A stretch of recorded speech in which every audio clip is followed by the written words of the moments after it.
She didn't bark, she didn't growl. She just sat there silent still and staring straight into my soul. The moment I tried to offer her water, she recoiled like I'd betrayed her.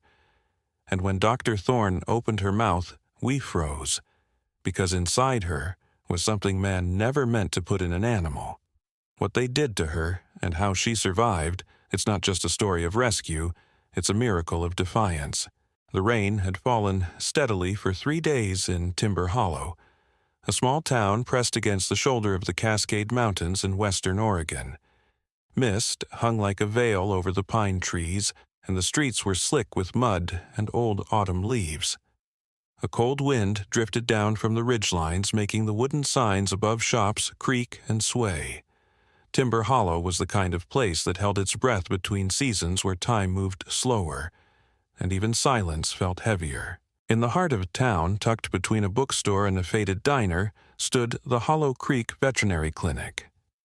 The tin roof echoed with the soft percussion of rain, and inside, under the muted hum of fluorescent lights, Dr. Elowyn Ellie Vance leaned over a patient's file, rubbing the bridge of her nose with ink-stained fingers. Ellie was 31, tall and lean with sharp cheekbones, softened by the ever-present warmth in her gray-green eyes. Her chestnut hair was usually tied back in a messy bun, though tendrils often escaped to frame a face, weathered not by age, but by long nights and heavier thoughts. She wore a simple navy scrub top under a forest green fleece vest, both spotted with fur and coffee stains. Ellie had returned to Timber Hollow 5 years ago after walking away from a prestigious animal research institute in Boston, a place that broke her idealism with numbers and needles. Since then, she'd made the clinic her mission. No animal turned away, no creature too broken. That was the vow she'd whispered the day she found a litter of poisoned raccoons dumped in her trash. The clinic bell rang and Ellie turned toward the front, expecting a neighbor's cat or maybe someone's dog that had tangled with a porcupine. But instead, Deputy Aaron Maddox stepped in, holding a heavy-soaked blanket in both arms. Rain dripped from her dark green patrol jacket and pooled at her boots. Maddox was in her late 40s, compact and stocky with short cropped blonde hair, and eyes that scanned a room like she was always bracing for something worse. She'd served 2 tours in Afghanistan before returning to Timber Hollow to take care of her ailing mother. Since then, she'd become the town's quiet backbone, unshaken, unreadable, and deeply loyal. "I found this one off Mill Road," Maddox said voice. Even as always, alone, not chipped. No tags. Ellie moved quickly, her boots thudding softly against the linoleum. "What is it?" "German Shepherd. Female. Maybe 3 or 4 years old. Thin but not starving. Looks like she's been through hell." Maddox set the bundle on the table, and Ellie gently peeled back the wet fleece. A dog lay curled tightly within it, limbs drawn and tail tucked. Her fur, once likely a brilliant sable, and black, was matted with ash debris, and patches of dried mud, scabs marked her flanks. Her ears twitched, but she didn't lift her head. And then Ellie saw them. The dog's eyes, pale amber like burnt honey, gleaming faintly in the sterile light, wide open and unblinking. They were not feral or wild, they were watchful, calculating as if the creature inside that ruined body wasn't broken, but waiting. Ellie crouched slowly. "Hey, girl," she murmured, holding out a gloved hand. "You're safe here, all right. No one's going to hurt you." The dog didn't respond, didn't snarl, didn't flinch, just stared. Ellie had seen aggression, she'd seen fear. This was neither. This was refusal. Maddox shifted. She wouldn't drink anything, wouldn't even sniff it. It's like water scared her. Scared. Ellie echoed, grabbing a towel and beginning to gently dry the shepherd's back. The dog didn't react except for a single shallow breath. "Can you stay?" "I might need backup if she freaks out," but she didn't freak out. She didn't move, even as Ellie began the preliminary check: stethoscope, thermometer, gentle palpation. There was no resistance, only silence. They settled her in room 2, the warmest exam room, and Ellie prepped a shallow dish with water and added 2 ice cubes, a trick that usually delighted even nervous rescues. She slid it in front of the dog, who remained curled in the corner, eyes fixed ahead, unmoving. When Ellie stepped forward again, the shepherd finally moved only to shift slightly away from the dish. Her nose wrinkled faintly, and she let out the softest whine, more confusion than complaint. "That's not just fear," Ellie whispered. "That's memory." Maddox frowned. "You think someone trained her to avoid it?" "I think something's wrong, but not in the usual way." Ellie turned to Maddox. "Thanks for bringing her in. I'll call when I know more." Maddox nodded and left. Without another word, Ellie pulled up a chair and sat across from the dog clipboard, forgotten. The dog was watching her again, but something had shifted. There was something raw behind the silence now, a trembling line of emotion Ellie couldn't name. Not fear, not pain, grief. The hours passed. Ellie cleaned what wound she could, gave her fluids through a slow IV drip in the leg, and kept the lights low. She called her old mentor and friend, Dr. Merrick Thorne, now retired, and left a message. The rain outside continued steady and cold, echoing softly on the roof. By evening, Ellie stood in the quiet room, hands in her vest pockets, staring at the dog who still hadn't touched the water. She exhaled. "I guess I have to name you," she said quietly. "Can't just keep calling you her." The dog looked up. Just slightly, eyes catching the lamp's amber light. Ellie glanced at the scabs along her legs, the dark soot still tangled in her fur, the way she avoided the bowl like it held a ghost. "Ash," she whispered. "Yeah, you look like something that rose out of fire." The dog didn't move, but for the first time her tail twitched once like a shadow trying to remember how to follow the sun. The next morning broke with a milky sun trying to press through the clouds that still clung to Timber Hollow like wet gauze. The rain had stopped sometime before dawn, but the ground outside Hollow Creek Veterinary Clinic was soaked, and the trees along the hillsides steamed faintly as the day warmed. Ellie Vance stood by the window in the recovery room, her fingers wrapped around a chipped enamel mug, the smell of oversteeped tea rising into her face. Behind her, Ash lay on a thick wool blanket near the wall, heater curled tightly, her breath slow and even. The German shepherd hadn't moved much in the night, but she hadn't resisted the IV fluids or Ellie's soft voice either. It was something, not healing yet, but trust beginning to draw breath. At 9:06 a.m., the clinic door opened with the jingle of an old brass bell, and in walked Dr. Merrick Thorne, his wide frame silhouetted by the pale light outside. Merrick was in his mid-60s with a thick silver beard and hair that curled slightly at the ears. He wore a navy peacoat, dark jeans, and brown work boots scuffed with time.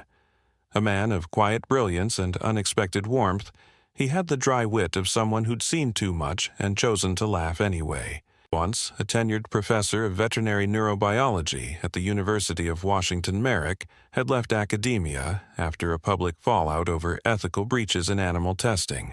He hadn't caused them, but he'd exposed them, and that had been enough.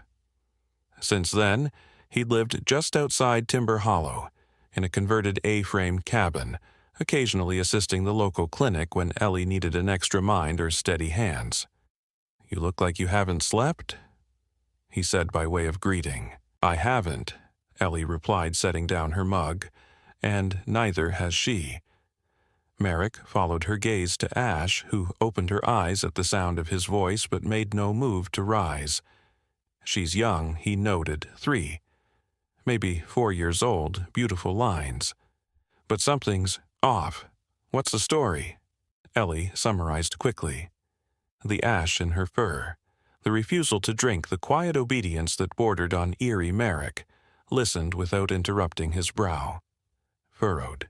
"And you haven't tried sedating her for a deeper exam? I wanted to wait for you," Ellie said. There's something in her mouth. I can feel it when I gently press the roof with a swab. It's not bone. All right?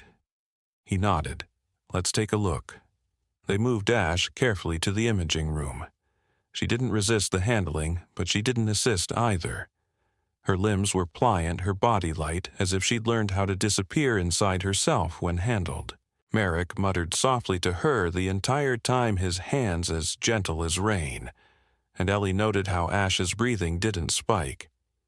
It took 3 angles and several tries, but when the final X-ray image bloomed on the screen, silence swallowed the room. "That's not an injury," Merrick said at last, voice low and grim. "That was implanted." The object was oval-shaped, small, and embedded snugly into the upper hard palate.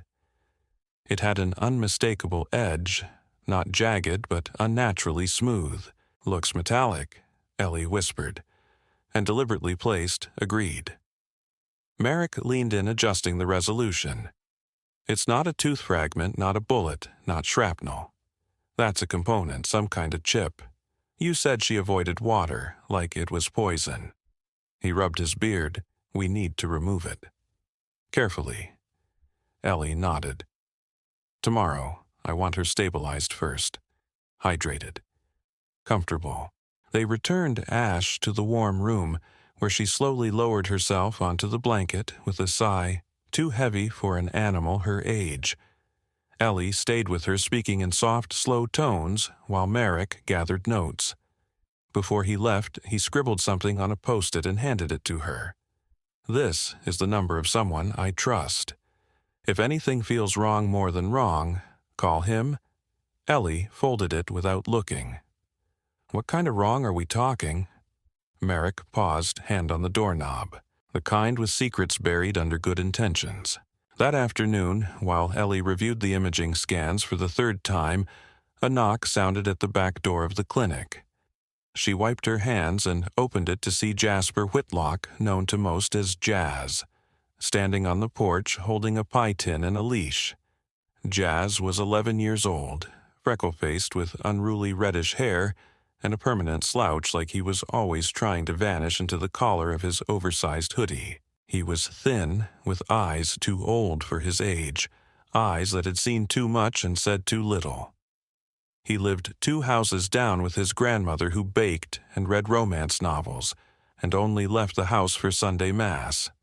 His father, a former state trooper, had disappeared during a classified assignment 2 years ago.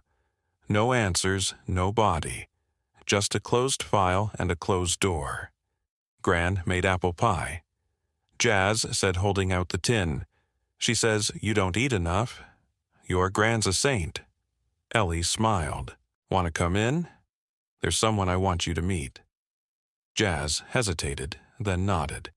He followed her to the exam room, where Ash lifted her head slightly at the sound of footsteps. Ellie watched as Jazz stopped mid-step, his eyes widening, not with fear, but with a kind of cautious awe. "She's huge," he whispered. "She's quiet," Ellie added, "but she sees everything." Jazz stepped closer. Ash didn't move, but her eyes tracked him. He lowered himself to the floor, slowly setting his hands on his knees. "Hey there," he said softly. "You look tired." And then something happened, subtle but enough. Ash blinked once, then shifted her weight just a little closer. "You've got a good voice," Ellie murmured. "She doesn't usually react like that." Jazz shrugged his face, unreadable. "Maybe she's just tired of people yelling." Ellie didn't ask what he meant. Instead, she let them sit in silence while the clouds moved slowly across the sky. That night, after Jazz left and the clinic locked up, Ellie stayed behind with Ash, who still hadn't drunk from the bowl, but had accepted a few spoonfuls of broth.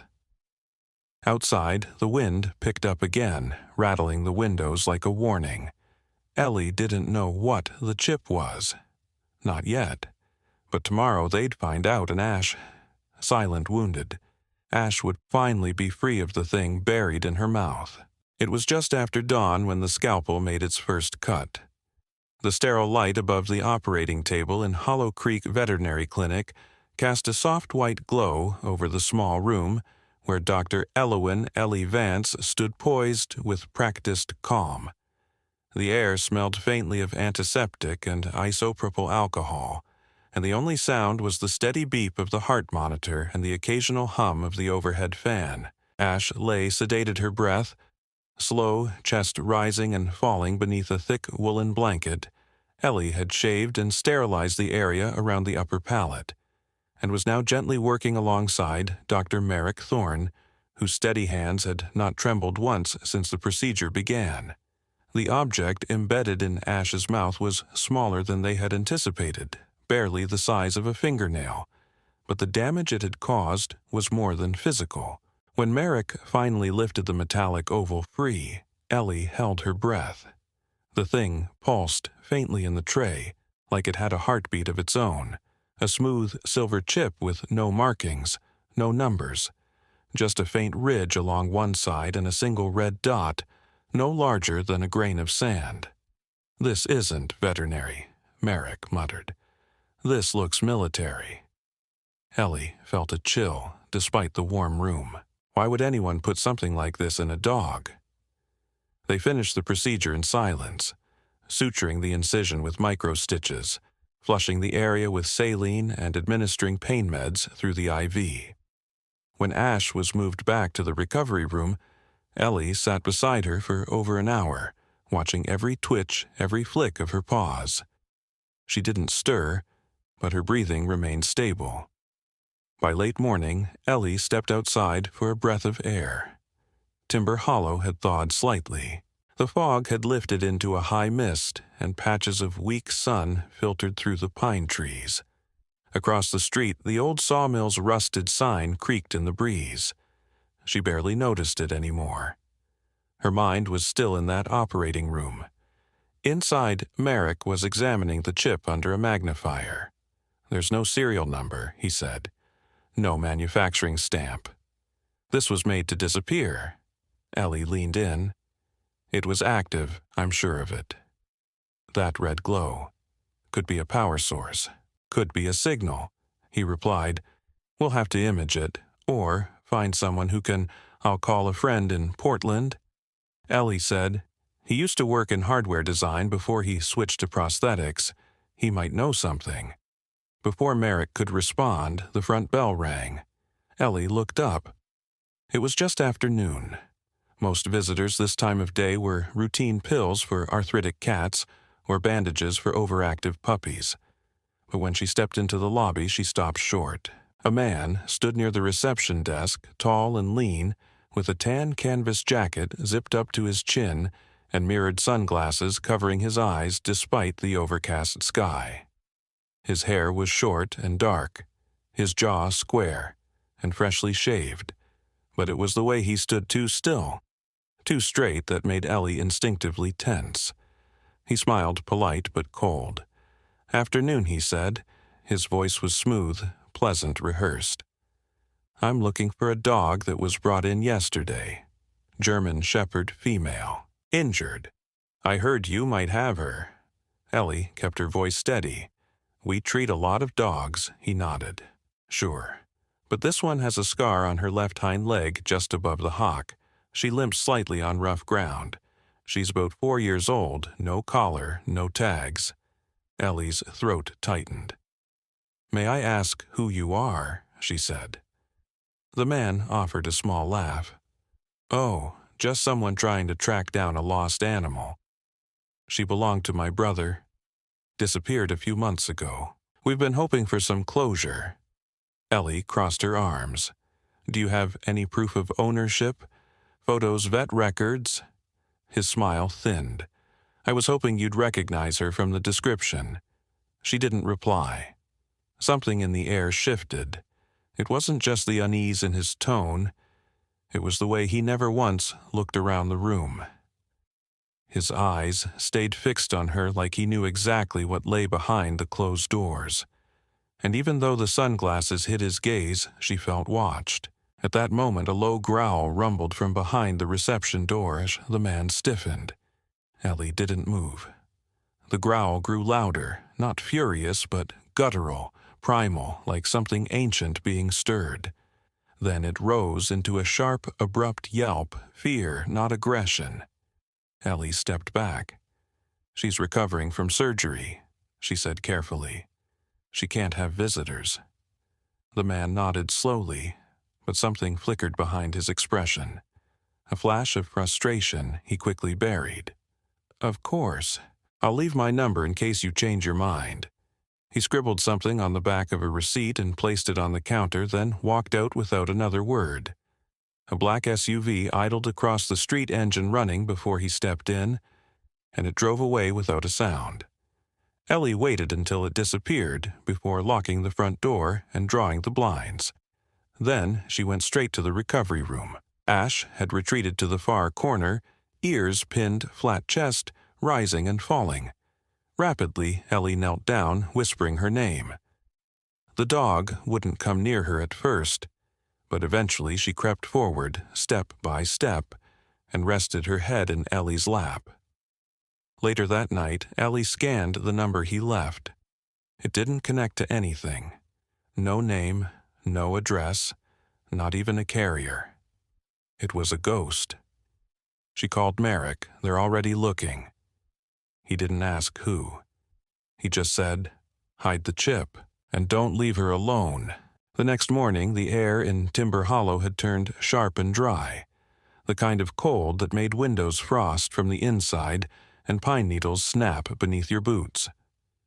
Ellie stood at the back of the clinic, zipping Ash into a canvas carrier vest designed for gentle restraint and warmth. The German Shepherd was quiet alert now, her eyes more present, more aware, as if the removal of the chip had unlocked something. Though Ellie couldn't say what, she could feel the change not just in the dog's body, but in the way Ash followed her movements, as if every step she took now had meaning. Dr. Merrick Thorne had stayed late the night before, helping Ellie build a makeshift lid-lined box to store the chip he'd buried it in. The floor beneath the recovery room's cabinet temporary, he had said, but safe enough for now. He hadn't slept. Ellie could see it in the faint tremble of his fingers as he drank black coffee from a thermos marked with the faded emblem of the university he'd once taught at. "I'll head into town." Merrick said, now, standing beside his pickup, "A contact at OSU still owes me favors. I'll push for more information on that chip." Quietly, Ellie nodded. "You think it's real? That man, you think he was military?"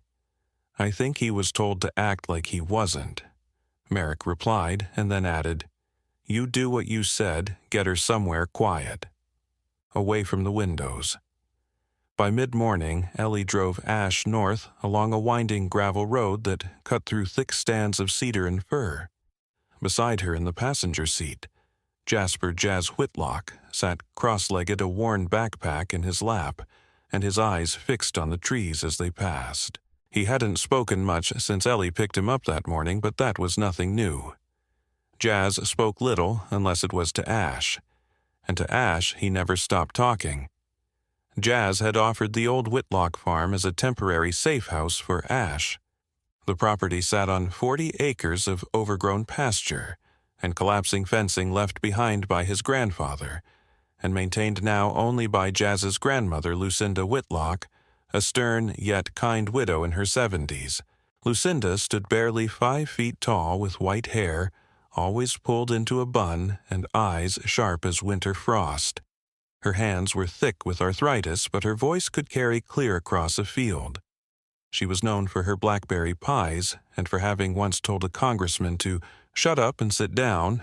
At a town hall meeting in 1989, Lucinda met them on the porch, her wool cardigan buttoned high and a shawl draped over one shoulder.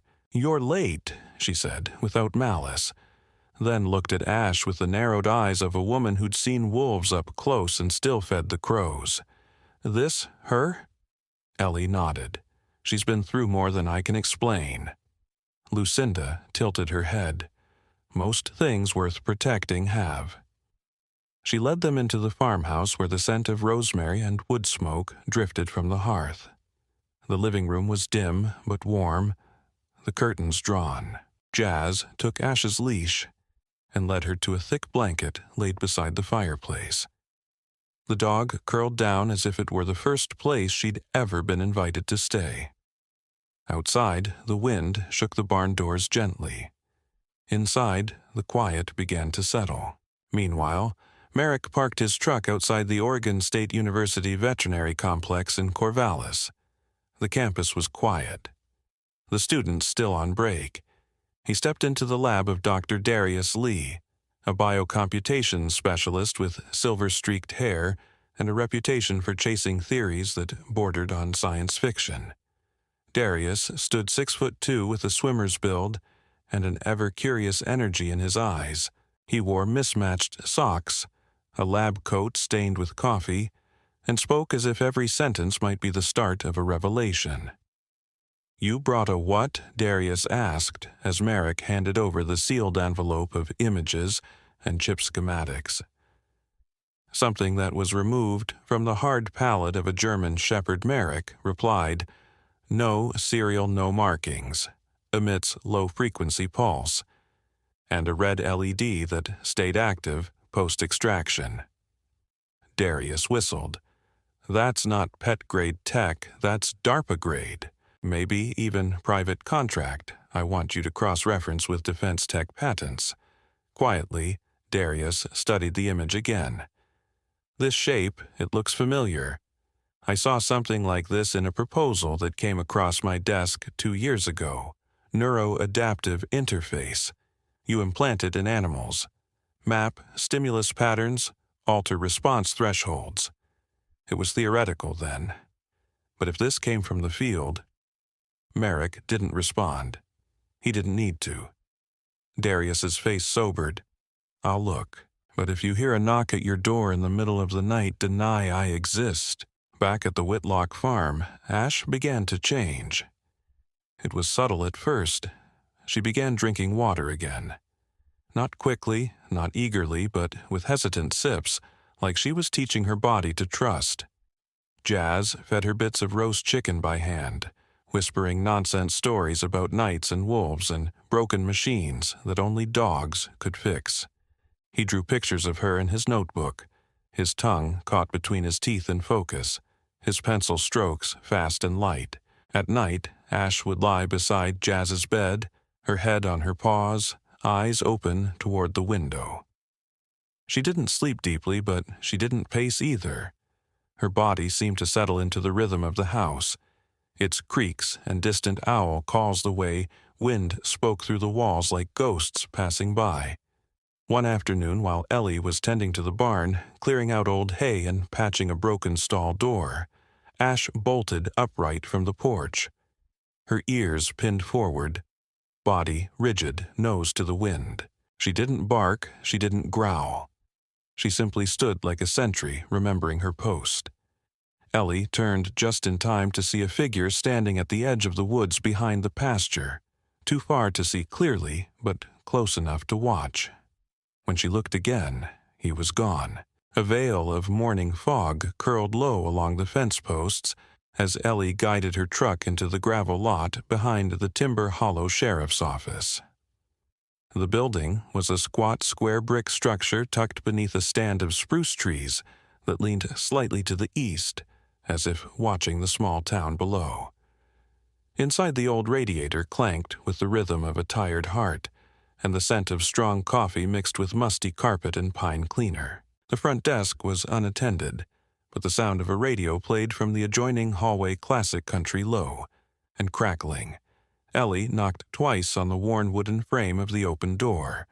Sheriff Walter Finch looked up from a stack of paperwork, his expression blank for a beat before recognition softened the angles of his face. Finch was in his early 60s, tall but slouching from years behind a desk with heavy shoulders and silver hair that still had streaks of coal black near the temples. He wore his uniform like a second skin, neat but lived in, complete with a silver badge dulled slightly at the edges and boots scuffed with red clay. Finch was not a man of quick words or quick judgments. He had lost his wife to cancer 12 years earlier and never remarried. Grief had carved quiet patience into his nature, Some mistook it for indifference, but in Timber Hollow, everyone knew Finch listened more than he spoke, and he forgot nothing. "Ellie," he said, motioning to the chair across from him, "you look like you haven't slept in a week." "I haven't," she replied, settling in. "I'm here about the field where that dog was found, Mill Road, near the old burned scar." Finch frowned slightly and leaned back. "You mean the Miller property?" Ellie nodded. "You ever look into it?" The sheriff's eyes darkened. "Twice. First time was last spring when fire crews responded to what they thought was a brush burn, but by the time they got there, most of the place had already collapsed. No power, no plumbing, no foundation records, just a concrete basement and a lot of melted plastic. Second time was about 3 months ago. Hikers reported strange lights at night. We checked it out. Nothing left but ash and bolts. Any signs of squatting equipment?" Finch nodded slowly. "Yeah, that's what bothered me. The structure looked temporary. Mobile generators, ventilation shafts, and the insulation military grade, not something you pick up at the feed store." Ellie hesitated, then pulled a photo from her coat pocket. It showed Ash's X-ray, the chip clearly visible. She handed it across the desk. Finch took it without a word and stared at the image for a long moment. When he finally looked up, his voice was quiet. "You think she came from there?" "I think she got out." Finch folded the photo slowly.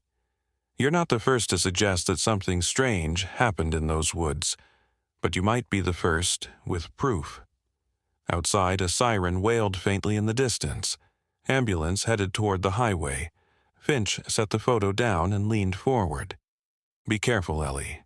There are folks in this world who don't need badges to do bad things, and they usually work in places where paper trails get burned, just like buildings."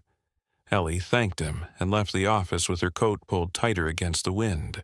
Back at the Whitlock farm, Jazz stood in the yard with a red tennis ball in his hand. He was bundled in a too large parka scarf tucked high over his nose, eyes fixed on Ash, who stood at attention about 10 feet away, tail still body tense. The frost hadn't melted yet, and their breaths came in white puffs. "You ready?" he asked. Ash didn't move. He tossed the ball gently, and Ash leapt forward, then stopped. Mid-step, her whole body locked. Her ears flattened, and her eyes widened, not in excitement but in terror. Then it came, the low, steady hum of a small aircraft moving overhead. Jazz looked up, shielding his eyes. A twin-prop surveying plane drifted above the tree line, slow and harmless. But to Ash it wasn't harmless. She dropped to the ground, tail curled under, whimpering low, not barking, not running. Just frozen. Jazz dropped the ball and knelt beside her. "It's okay," he whispered. "It's just a plane." But Ash didn't respond. Her breathing was shallow legs, trembling like she wanted to run, but couldn't remember how Lucinda, who had been raking dry leaves near the porch, watched from a distance. Her expression changed, not confusion, but recognition. She'd seen this before long ago when her husband came back from Vietnam with night sweats and locked jaws every time the 4th of July rolled around.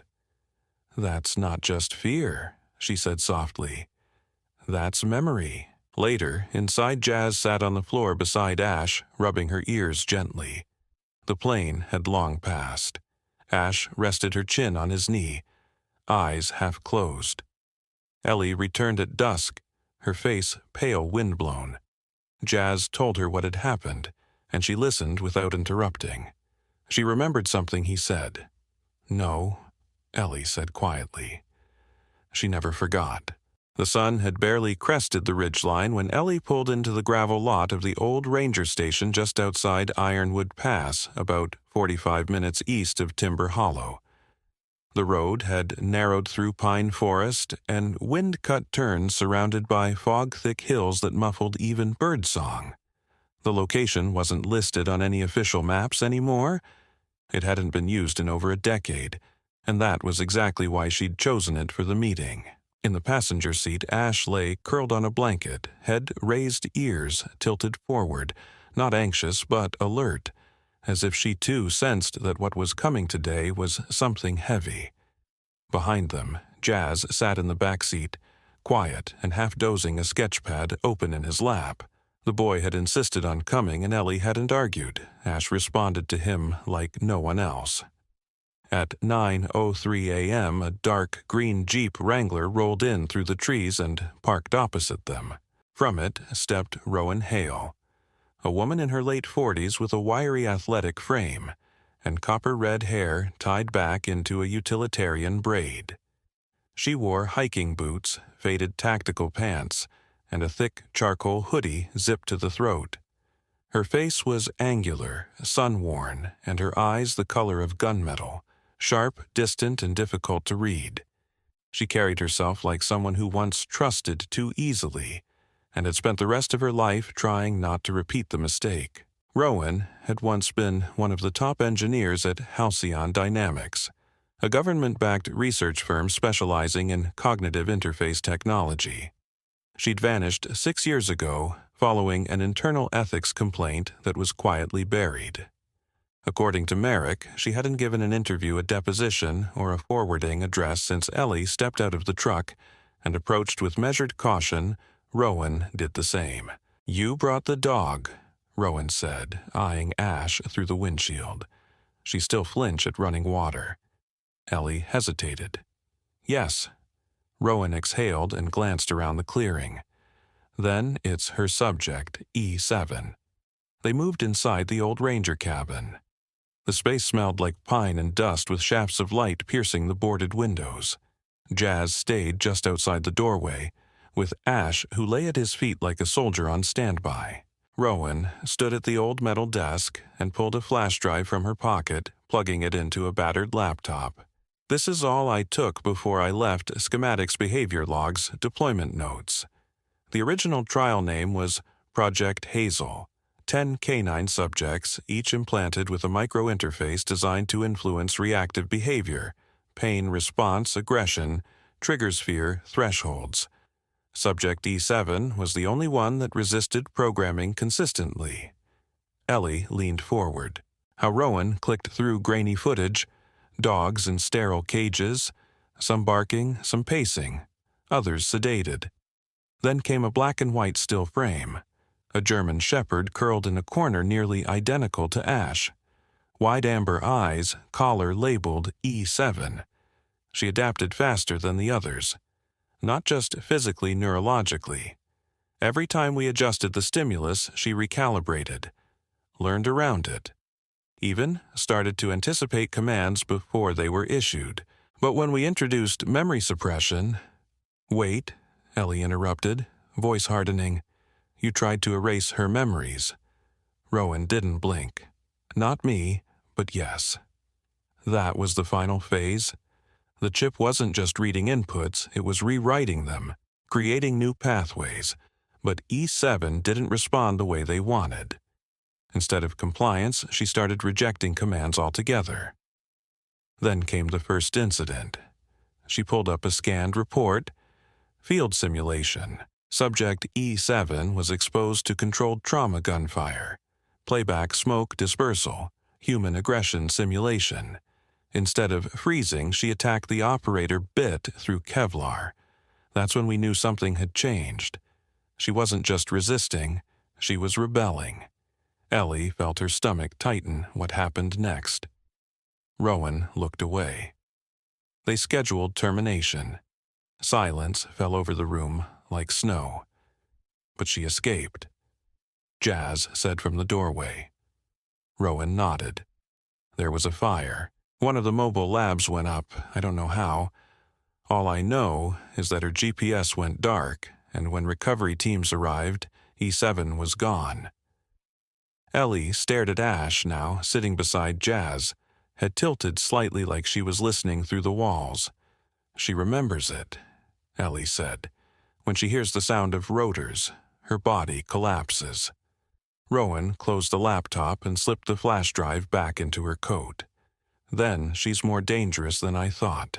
Not because she's violent, but because she's proof that the programming can be broken, that the technology doesn't control loyalty, it suppresses identity, and that's not something they want in the world. Who are they, exactly? Ellie asked. Rowan gave a dry smile. Halcyon was the front. The funding came from higher-up contractual defense, R&D private sector defense labs, oversight, committees with names. You've never heard. They're not looking for dogs, they're looking for tools, and E7 refused to be one. Outside, the wind picked up. Ash lifted her head sharply. Rowan looked to the window. If they know she's still alive, they won't stop. They won't make noise. They'll erase everything quietly, cleanly. Ellie's jaw clenched, then we don't let them. Rowan paused at the door. You're not just protecting a dog. Ellie, you're harboring a survivor of psychological warfare. She stepped out into the wind and disappeared down the trail without waiting for a reply. Ash didn't take her eyes off her until the forest swallowed her silhouette.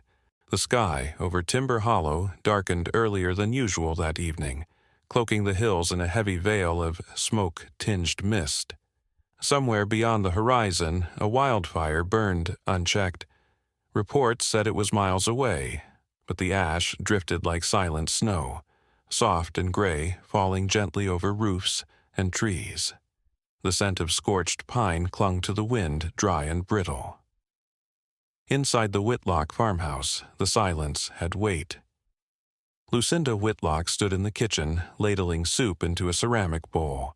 She wore a wool shawl over her shoulders, her gnarled hands steady, despite the tremble in her left wrist, an old injury from a tractor accident decades ago.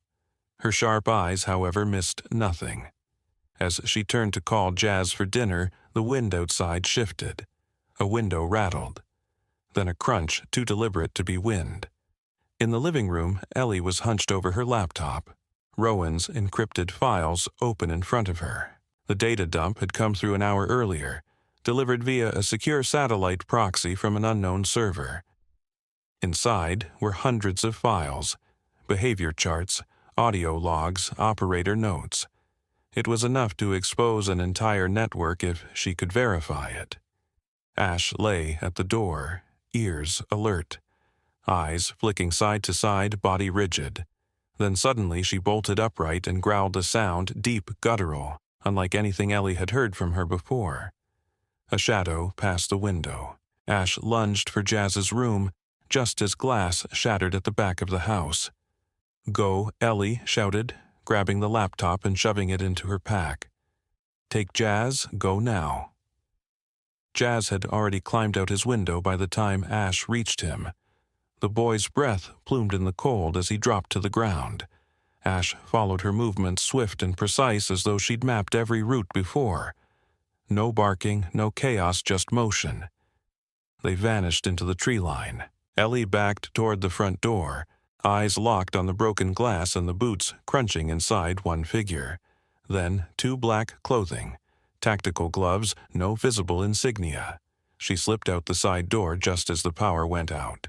Jazz ran behind Ash, his small feet slipping on wet leaves. The ash from the distant fires had settled on everything, making the forest feel like a graveyard. Moonlight filtered through smoke and trees, but Ash moved with confidence, weaving between branches and over fallen logs with ghost-like precision. Jazz stumbled once, scraping his knee, and Ash stopped, instantly turning back. Her nose pressed gently against his arm, guiding him back up. "You're not just a dog," he whispered through tears and adrenaline. "You've done this before." Ash paused at the crest of a small ridge and growled low. Behind them, a flicker of light moved, flashlight sweeping the forest.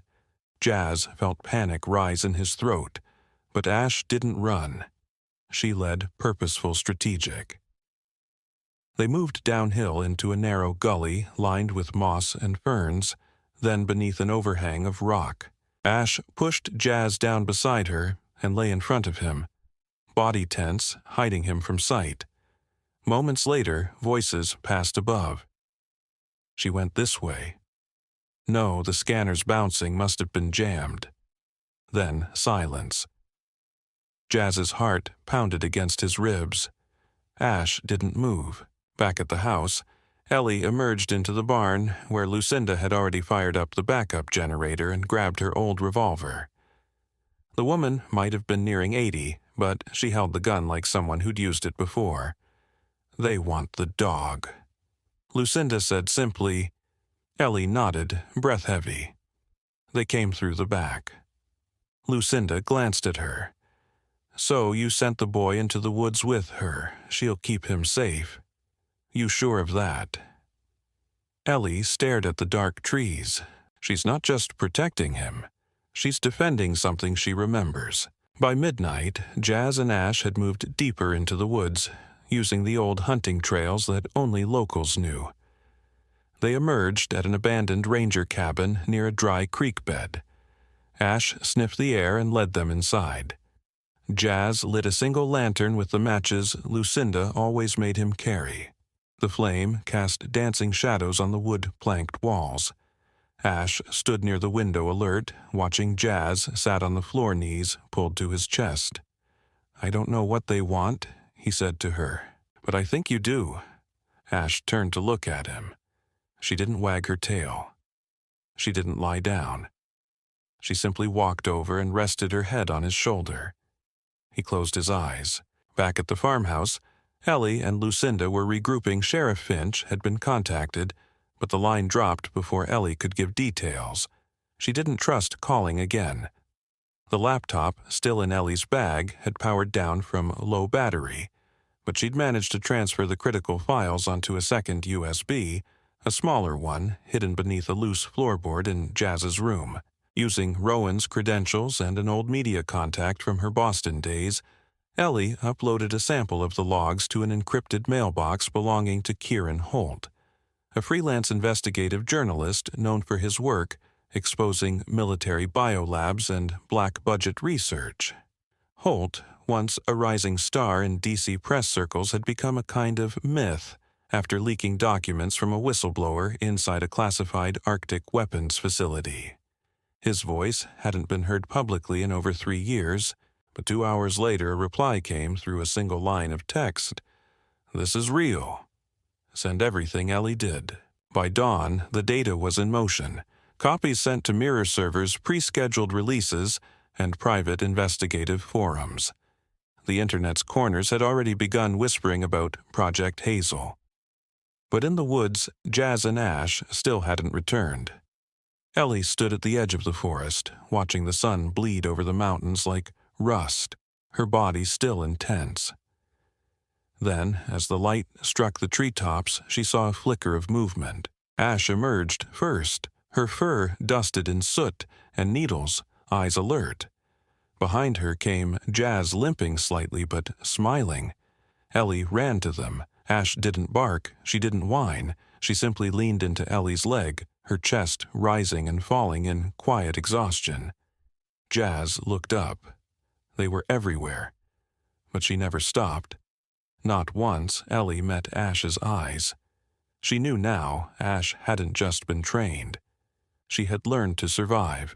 The cabin by Stillwater Lake shimmered beneath the early summer sun, its cedar walls warmed golden by the light and framed by towering spruce trees that whispered gently in the breeze. The lake stretched out in a lazy crescent, reflecting the sky like polished glass. On its surface, the last wisps of morning mist drifted across the water like forgotten ghosts. Birds darted from branch to branch above the porch, where a large German shepherd lay in the sunhead on her paws, eyes half closed. Ash. Her fur had grown thicker, glossier.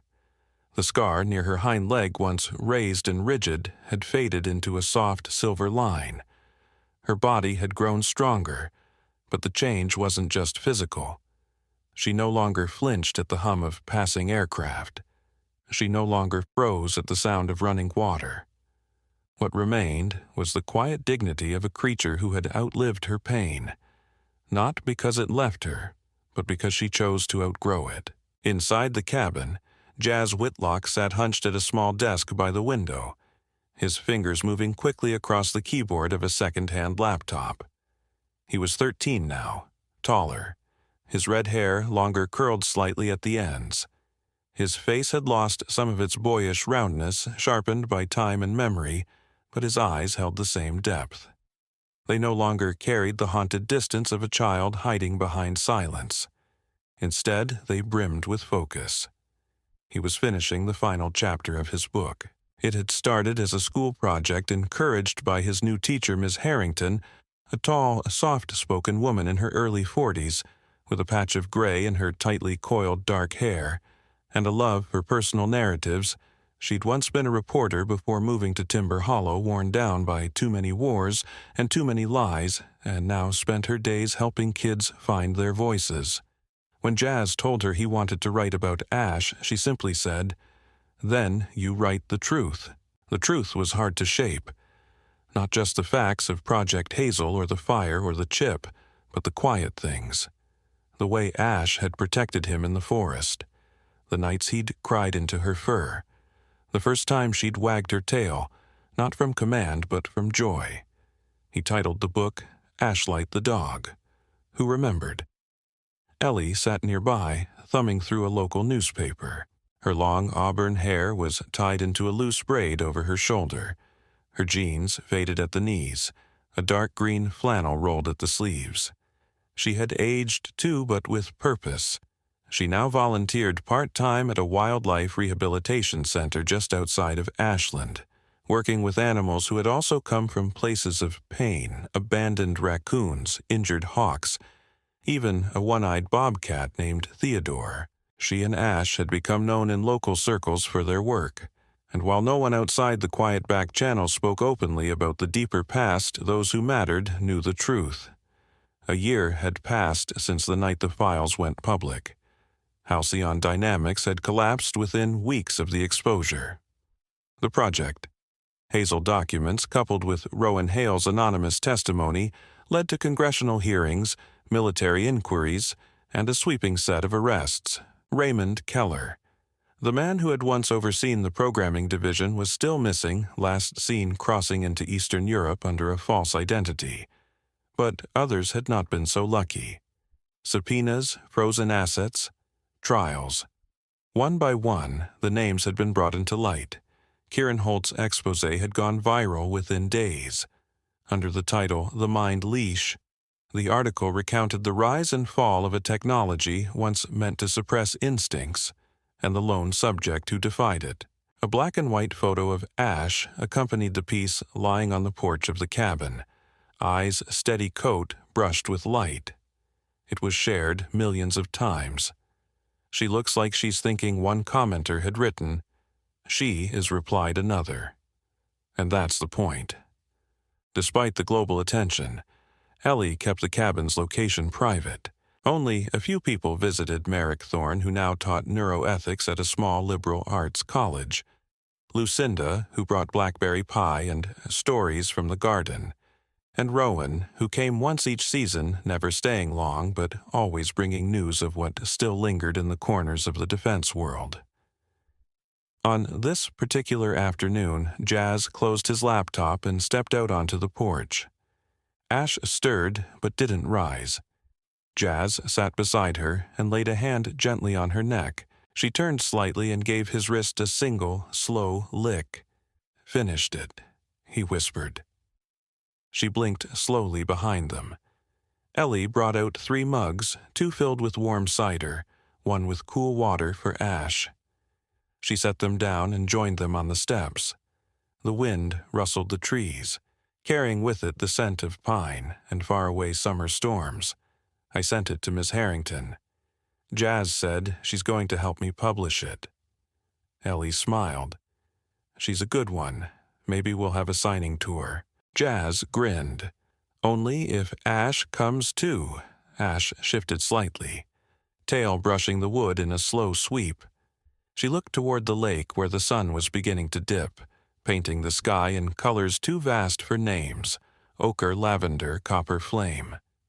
No one spoke for a while. They didn't need to. In the silence, Ash lifted her head and exhaled. Not a sigh of exhaustion, but of release. The kind of breath that only comes after you've outrun shadows and found a place where no one chases.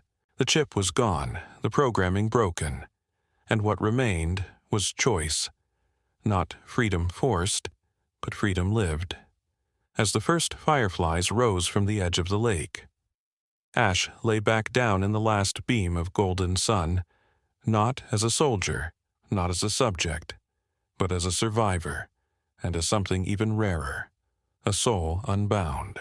Sometimes the greatest miracles are not in the thunder or the lightning, but in the quiet choices we make when no one is watching. The decision to protect what is broken, to believe in what is wounded, to love what the world has discarded. Ash was just a dog to the world, but to those who looked closer she was a living testimony that no darkness, no programming, no past is stronger than the soul God placed within us. When the world tried to turn her into a tool, she became a light. When they tried to erase her, she remembered. And when they tried to control her, she chose love. That is the kind of power only the Lord can plant in a heart, canine or human. In our lives, we all carry scars, hidden battles, silent fears. But just like Ash, we are not what has been done to us. Through grace, through faith, we can rise above the things meant to break us. Freedom is not the absence of pain, it's the presence of purpose. And every day we choose hope. We are walking miracles in motion. If this story touched your heart, share it with someone who needs a reminder of how powerful love and loyalty can be. Comment Amen below. If you believe God gives even the quietest among us the strength to fight back, to heal, and to shine again. Don't forget to subscribe, like, and turn on notifications so you never miss a story of faith, redemption, and the miracle of second chances. May God bless you and all creatures who remind us what it means to be truly free.